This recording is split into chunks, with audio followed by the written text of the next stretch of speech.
Că faci noduri pe panglica aia și... Ține manșa, trasă, prima dată și după aia slăbești ușor. Frumos! Dacă îi luai camera lui Craioveanu din mână, serios, că era în mijlocul pistei. Acum, da! Văd, are o bală, da.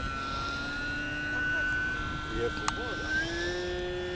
Da, atunci aveam pe termic. Dar ce frumos a lăsat, da? Are sistem de declanșare înseamnă. Hai treabă.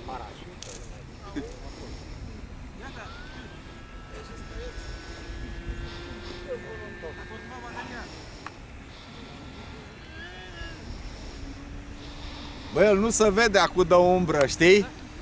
Dar când e soare și asta mai vezi detalii, mai vezi, știi? Acum se vede mare măsa, dacă se duce mai încolo, eu acum frol, nu mai știu cu ce fac.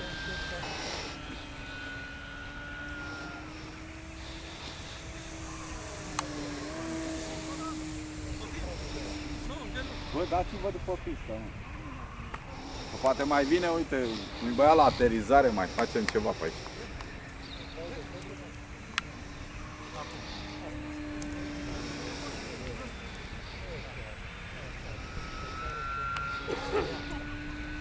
Moară, mă, atât cum vii la aterizare, ce știe.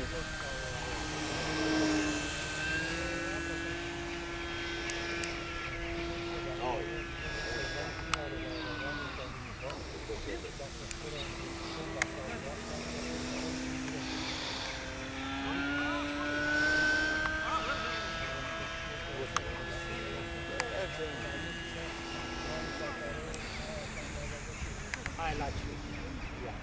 Hai la ce? Hai la ce? Unde, bă? Tu știi unde sunt alea? Mă duc după ele, au. Au ce frumos. Nu te duce prea acolo, că nu mai vezi, dragă.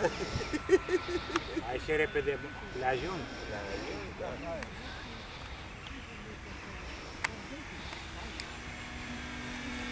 Ia deschide trenul, mă! Ai văzut ce s-a blocat? Cât vine pe invers așa? Păi nu, dacă îți dai seama că ele la un moment dat vin așa. Mamă, e frână să m-a rămas.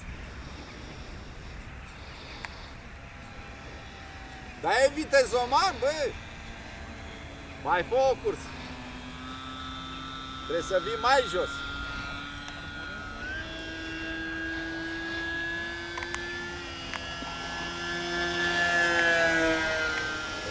Nu sunt firme de oțel.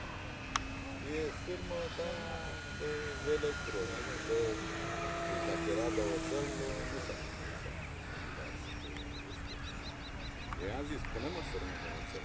Da, pe ți-mi dai asta, de treabă, bă.